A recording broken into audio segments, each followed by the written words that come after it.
Hello everyone, welcome to YouTube channel MV learning point. મિત્રો, આજના વિડીયોમાં આપણે જોવાના છીએ 5મી નવેમ્બર રિલેટેડ ખૂબ જ મહત્ત્વના અને ઇમ્પોર્ટન્ટ કરંટ અફેર્સના ક્વેશ્ચન. ઓકે, અને એમાં પણ આપણે બધી ડિસ્કશન કરીશું. ઓકે, તો એની પહેલાં જે મિત્રો ચેનલ ઉપર નવા હોય, ચેનલને આ રીતે સબસ્ક્રાઈબ કરી બાજુમાં આ રીતે બેલ આઇકન પ્રેસ કરી દેવું, જેથી કરીને તમને આવનારા દરેક ઇમ્પોર્ટન્ટ વિડીયોની માહિતી નોટિફિકેશનના માધ્યમથી સૌથી પહેલાં મળી રહેશે. ઓકે, તો સ્ટાર્ટ કરશું આપણે આજના રિલેટેડ ખૂબ જ મહત્ત્વના અને ઇમ્પોર્ટન્ટ ક્વેશ્ચન.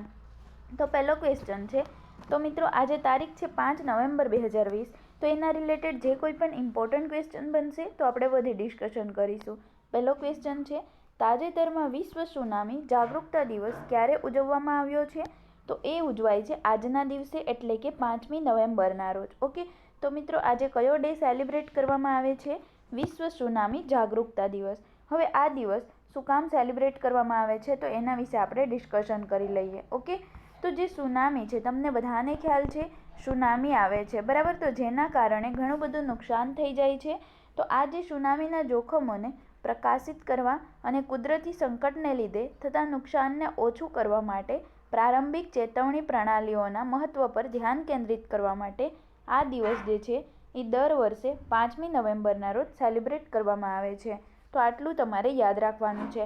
અહીંયાથી અધર ઓપ્શનની વાત કરીએ તો 1 નવેમ્બરના રોજ વિશ્વ શાકાહારી દિવસ ઉજવવામાં આવ્યો છે.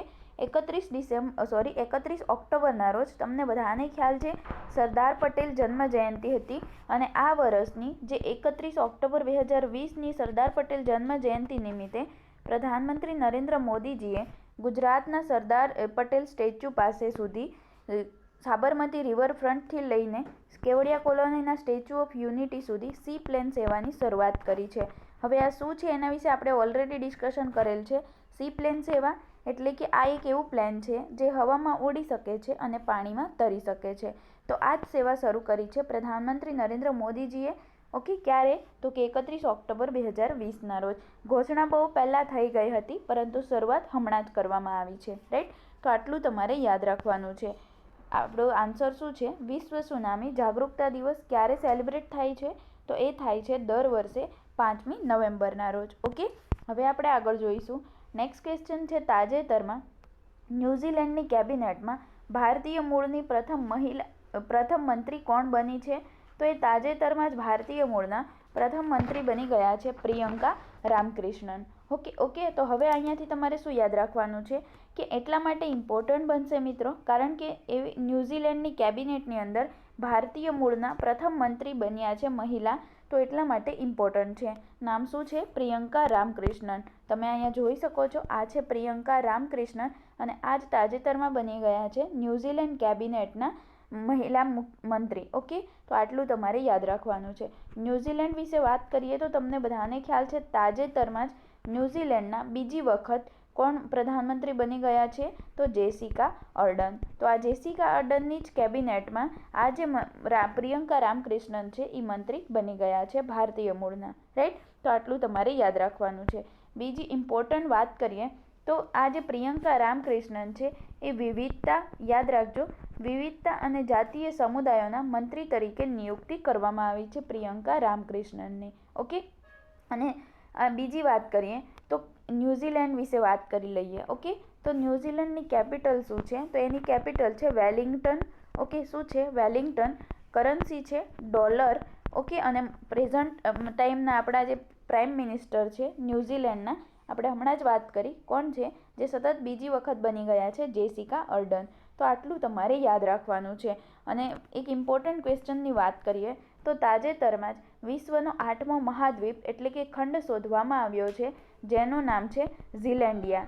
જે ક્યાં મળી આવ્યો છે? તો ન્યૂઝીલેન્ડ દેશના પડોશમાં જ મળી આવ્યો છે ઝીલેન્ડિયા દેશ, જે 8મો દેશ તરીકે 8મો ખંડ તરીકે શોધવામાં આવ્યો છે. તમને બધાને ખ્યાલ છે મિત્રો, આપણા ટોટલ 7 ખંડ છે. રાઈટ? તો હવે 8મા ખંડની પણ શોધ કરી દેવામાં આવી છે, જે ન્યૂઝીલેન્ડની બાજુમાં આવેલ છે ઝીલેન્ડિયા. રાઈટ? તો આટલું તમારે યાદ રાખવાનું છે.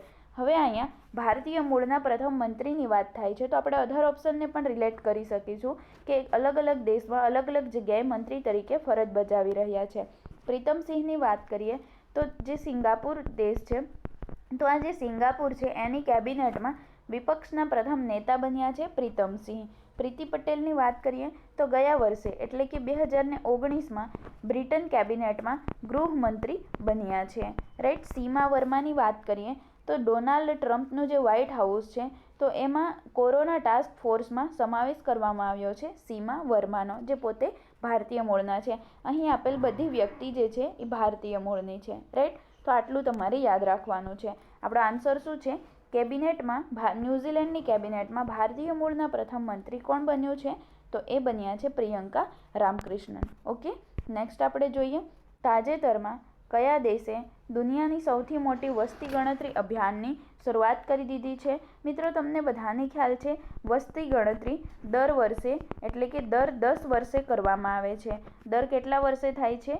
10 વર્ષે કરવામાં આવે છે. ઓકે. તો અહીંયા આપણે બધી ડિસ્કશન કરીશું. અને અત્યારે તાજેતરમાં જ કોરોના મહામારી દરમિયાન પણ ચીન દેશ જે છે, રાઈટ, ચીન દેશે દુનિયાની સૌથી મોટી વસ્તી ગણતરીની અભિયાન શરૂ કરી દીધું છે. તો આ જે છે એ ચીનની એટલે કે આ 2020ની જે વસ્તી ગણતરી છે એ ચીનની 7મી વસ્તી ગણતરી ગણવામાં આવે છે. અને ચીનમાં દર 10 વર્ષે જનગણના થાય છે. જનગણના એટલે કે વસ્તી ગણતરી. ઓકે. અને લાસ્ટ ટાઈમ ક્યારે થઈ હતી ચીનમાં? એટલે કે છેલ્લી વખત 2010માં થઈ હતી અને હવે ચાલુ થઈ ગઈ છે 2020માં. એવી જ રીતે વાત કરીએ તો આ જે વસ્તી ગણતરી અભિયાન છે તો એની અંદર 1 અરબથી પણ વધુ લોકો ભાગ લેશે અને કોરોનાના કારણે ડિજિટલ કરવામાં આવશે આ વસ્તી ગણતરી અભિયાન. ઓકે. જેના કારણે એટલે કે પેન પેપરની જગ્યાએ સ્માર્ટફોન આપવામાં આવશે જે લોકો આની અંદર ભાગીદારી હશે એ લોકોને. રાઈટ. તો આટલું તમારે યાદ રાખવાનું છે. વસ્તી ગણતરી વિશે વાત કરીએ આપણા ભારત દેશની, તો ભારત જે છે એની પ્રથમ વસ્તી ગણતરી ક્યારે થઈ હતી? તો 1872માં થઈ હતી. ઓકે. 1872માં ત્યારે કોનું શાસનકાળ હતું? લોર્ડ મેયોનું. ઓકે. તો લોર્ડ મેયોના શાસનકાળમાં 1872માં પ્રથમ વખત ભારતની વસ્તી ગણતરી કરવામાં આવી હતી. અને પછીથી નિયમિત રીતે, ઓકે, એટલે કે રેગ્યુલરલી ક્યારથી ગણતરી કરવામાં આવી હતી વસ્તી ગણતરી? તો એ પછી ત્યાર પછી ભારતની અંદર 1881માં. ઓકે. યાદ રાખજો, 1872માં તો પ્રથમ વખત થઈ હતી, પરંતુ નિયમિત રૂપથી એટલે કે રેગ્યુલરલી જોવા જઈએ તો 1881થી ત્યારે લોર્ડ રિપનનું શાસનકાળ હતું અને ત્યારથી નિયમિત રીતે વસ્તી ગણતરી કરવામાં આવી ભારતમાં. ઓકે. તો ત્યાર પછી એટલે કે 1881 પછી દર 10 વર્ષે વસ્તી ગણતરી કરવામાં આવે છે ભારતની અંદર. તો આટલું આ પણ તમારે યાદ રાખવાનું છે. હમણાં પ્રેઝન્ટ ટાઈમની વાત કરીએ તો છેલ્લા ટાઈમ દરમિયાન ક્યારે થઈ હતી વસ્તી ગણતરી ભારતમાં? તો 2011માં થઈ હતી. અને હવે પછી ભારતની વસ્તી ગણતરી ક્યારે થવાની છે? તો આવનારા વર્ષ 2021માં વસ્તી ગણતરી કરવામાં આવશે ભારતની અંદર. ઓકે. ને અત્યારે જે થશે અત્યાર સુધીમાં ભારત જે છે એની ટોટલ 15 વખત વસ્તી ગણતરી થઈ ચૂકી છે. ઓકે. તો આ પણ તમારે યાદ રાખવાનું છે. હવે ચીન છે તો ચીન વિશે આપણે વાત કરી લઈએ. ચીનની કેપિટલ શું છે? તો એ છે બેઇજિંગ. ઓકે. અને ચીન જે છે એ એશિયા ખંડમાં આવેલો છે. બીજી વાત કરીએ, ચીનના પ્રેઝન્ટ ટાઈમના પ્રેસિડેન્ટ કોણ છે? તો એ છે ઝી જિનપિંગ. ઓકે. તો આ પણ તમારે યાદ રાખવાનું છે. અને કરન્સી શું છે? તો ચીનની કરન્સી છે રેઇન મિનબી. તો આ પણ તમારે યાદ રાખવાનું. નેક્સ્ટ આપણે જોઈએ તો ચીન અને ઇન્ડિયા, ઓકે, એટલે કે ભારત અને ચાઇના વચ્ચે કઈ એક્સરસાઇઝ હોય છે? તો એ એક્સરસાઇઝનું નામ છે hand in hand exercise. Okay. જે થોડા સમય પહેલાં જ આયોજિત થઈ હતી. ક્યાં આયોજિત થઈ હતી? તો ભારતનું જે મેઘાલય શહેર છે તો આ મેઘાલયના ઉમરોઈ ખાતે આયોજિત કરવામાં આવી હતી. તો આ પણ તમારે યાદ રાખવાનું છે. કરંટ રિલેટેડ વાત કરીએ તો દુનિયાનું સૌથી ઊંચાઈ પર આવેલું જે ક્લાઉડ કોમ્પ્યુટિંગ, યાદ રાખજો મિત્રો, ખૂબ જ ઇમ્પોર્ટન્ટ છે. ક્લાઉડ કોમ્પ્યુટિંગ શું છે એ પણ આપણે ડેઇલી કરંટના વિડીયોની અંદર ઓલરેડી સમજાવી દીધેલું છે. તો જે દુનિયાનું સૌથી ઊંચાઈ પર આવેલ ક્લાઉડ કોમ્પ્યુટિંગ ડેટા સેન્ટર છે એ ક્યાં બનવા જઈ રહ્યું છે? તો એ બનવાનું છે ચીનના તિબેટમાં. રાઈટ. ચીનના તિબેટમાં. તો આ પણ તમારે યાદ રાખવાનું છે. ઓકે. કરંટનો જ ક્વેશ્ચન છે. હવે આપણે આગળ જોઈએ નેક્સ્ટ ક્વેશ્ચન કે તાજેતરમાં કયા રાજ્યએ ઓનલાઈન ગેમિંગ, ઓનલાઈન સટ્ટાબાજી અને જુગાર પર પ્રતિબંધ મૂક્યો છે? તો એ તાજેતરમાં જ મૂકી દીધો છે આંધ્રપ્રદેશ ગવર્મેન્ટે. ઓકે. તો આંધ્રપ્રદેશે જે ઓનલાઈન ગેમિંગ છે, ઓનલાઈન સટ્ટાબાજી અને જુગાર જે રમવામાં આવે છે તો એની ઉપર પ્રતિબંધ મૂકી દીધો છે. આંધ્રપ્રદેશની વાત કરીએ તો કેપિટલ કઈ કઈ છે? કેપિટલ 3 છે અને 3 રાજધાની ધરાવનારું ભારતનું પ્રથમ રાજ્ય પણ બની ગયું છે. 3 કઈ કઈ છે? એક તો છે અમરાવતી, વિશાખાપટ્ટનમ અને કુર્નૂલ. ઓકે, તો આ તમારે યાદ રાખવાનું છે. મુખ્યમંત્રી કોણ છે? તો એ છે જગમોહન રેડ્ડી. ઓકે, રાજ્યપાલ તો વિશ્વભૂષણ હરિચંદન. આટલું તમારે યાદ રાખવાનું છે. અને તાજેતરમાં જ કરંટની વાત કરીએ તો આંધ્રપ્રદેશમાં મંજૂરી વગર દારૂ લઈ જવા પર, એટલે કે મંજૂરી વગર રાજ્યમાં દારૂ લઈ જવા પર પણ પ્રતિબંધ મૂકી દેવામાં આવ્યો છે આંધ્રપ્રદેશ ગવર્મેન્ટ દ્વારા. બીજી વાત કરીએ તો આંધ્રપ્રદેશ જે છે એ ફળોના ઉત્પાદનમાં ટોપ પર છે. ઓકે, આ તો છે ફળોના ઉત્પાદનમાં, પરંતુ શાકભાજીના ઉત્પાદનમાં કયું રાજ્ય ટોપ પર છે? તો એ ટોપ પર છે વેસ્ટ બેંગોલ, એટલે કે પશ્ચિમ બંગાળ. રાઈટ, તો આટલું તમારે યાદ રાખવાનું છે. અને આંધ્રપ્રદેશ જે છે એ વર્લ્ડ બેંક દ્વારા જે રિપોર્ટ જાહેર કરવામાં આવ્યો હતો, ડુઈંગ બિઝનેસ ઇન્ડેક્સ રિપોર્ટ, તો એમાં ટોપ પર રહ્યું છે. ઓકે, આ તો ફક્ત ભારતની વાત થાય છે, ભારતની અંદર ટોપ પર છે.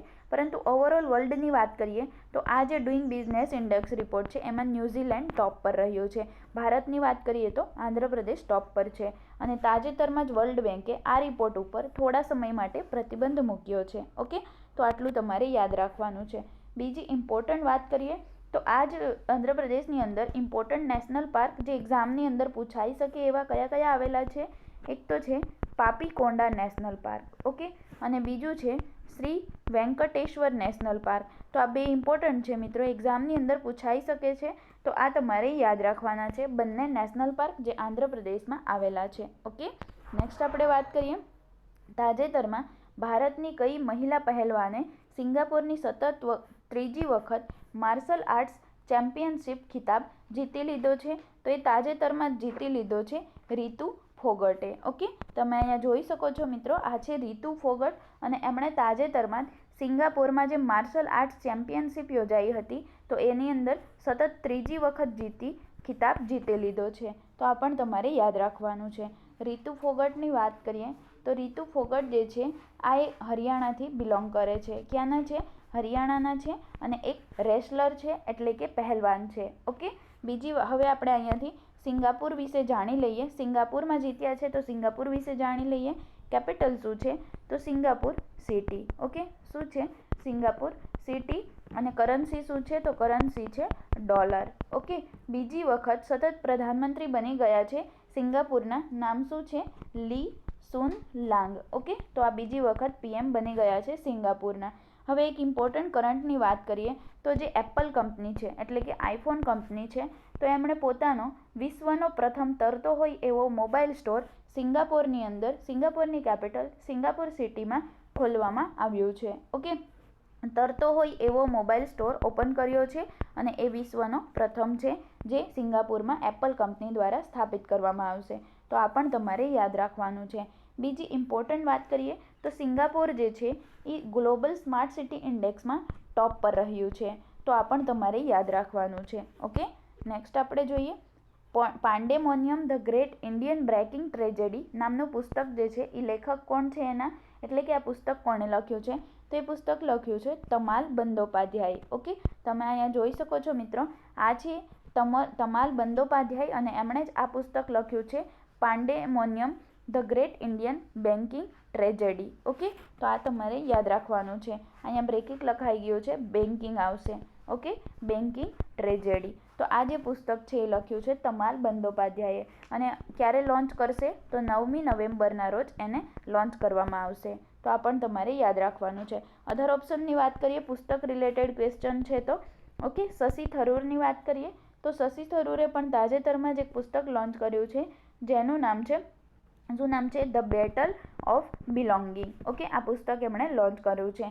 એન.કે. સિંઘની વાત કરીએ તો એમણે પણ એક પુસ્તક લોન્ચ કર્યું છે જેનું નામ છે power of portraits. Okay, Padmapani Bora તો એમણે એક પુસ્તક લખ્યું છે discovering the heritage of Assam. Okay, તો આ પુસ્તક લોન્ચ કર્યું છે પદ્મપાણી બોરાએ. તો પુસ્તક રિલેટેડ ઇમ્પોર્ટન્ટ ક્વેશ્ચન પણ તમારે અહીંથી યાદ રહેવાના છે.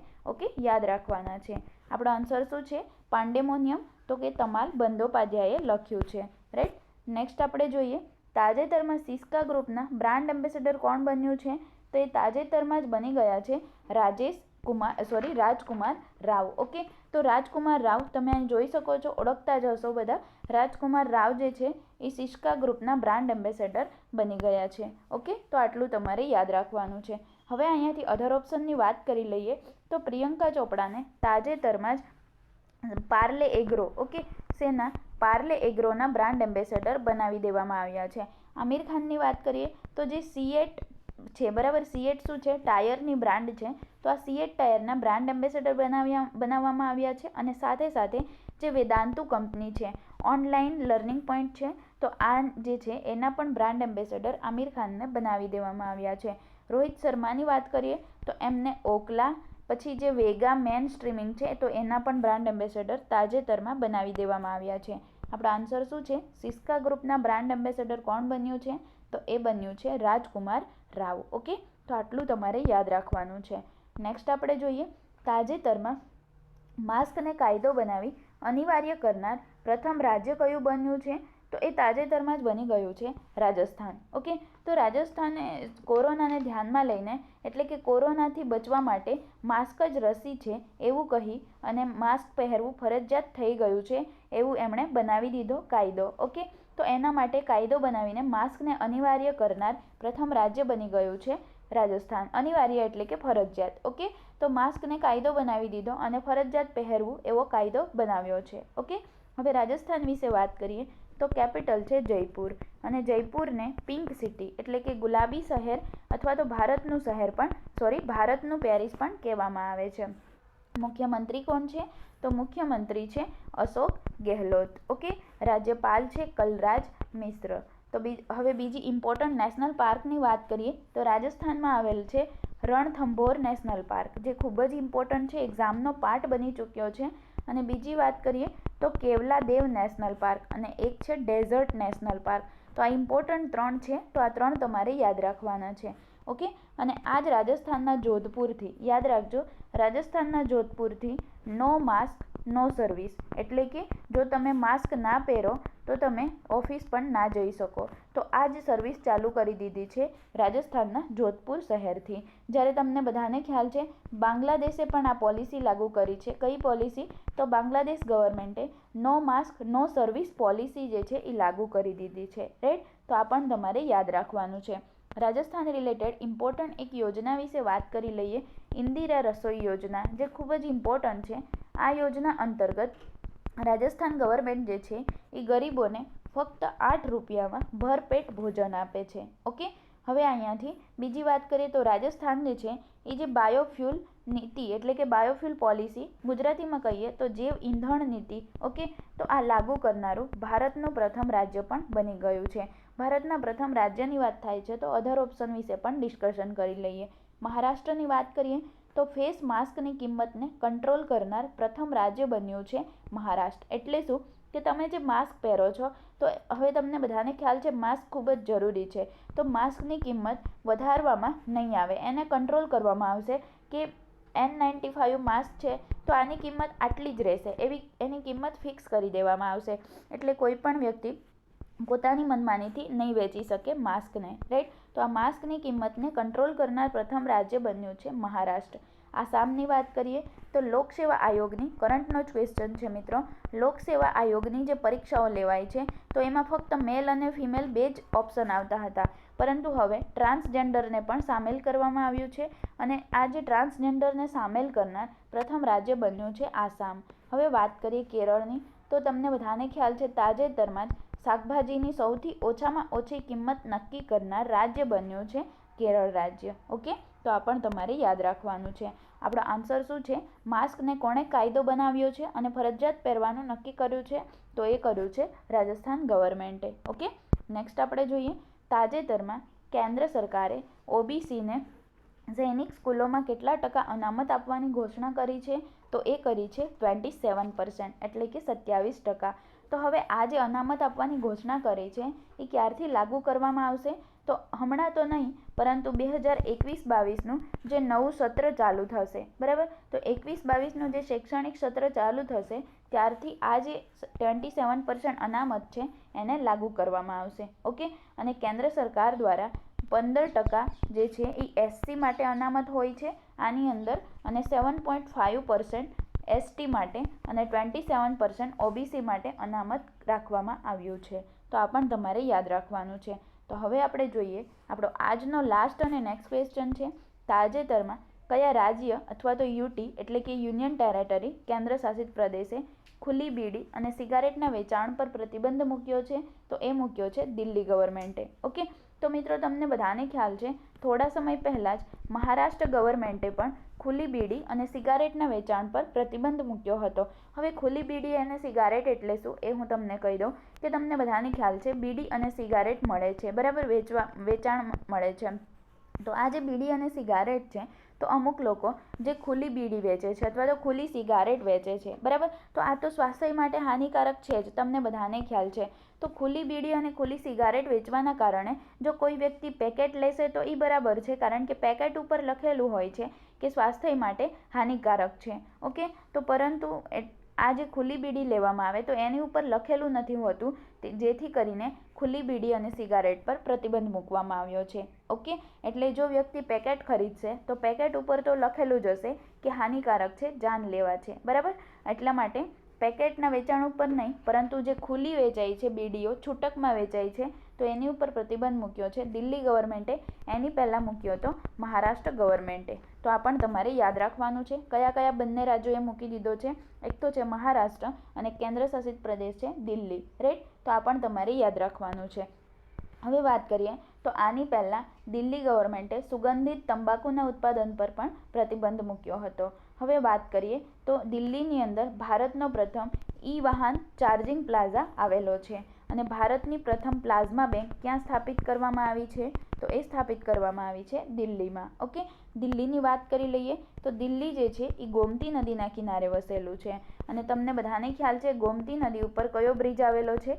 સિગ્નેચર બ્રિજ આવેલો છે. અને આ સિગ્નેચર બ્રિજ જે છે એ ક્યારે ઉદ્ઘાટન થયું હતું? 2018માં શરૂઆત થઈ હતી. કોના દ્વારા? તો દિલ્હીના મુખ્યમંત્રી અરવિંદ કેજરીવાલ દ્વારા 2018માં સિગ્નેચર બ્રિજની ઉદ્ઘાટન કરવામાં આવ્યું હતું ગોમતી નદી ઉપર. તો આ પણ તમારે યાદ રાખવાનું છે. કેન્દ્ર શાસિત પ્રદેશ છે એટલા માટે LG હશે, એટલે કે લેફ્ટનન્ટ ગવર્નર હશે. તો કોણ છે?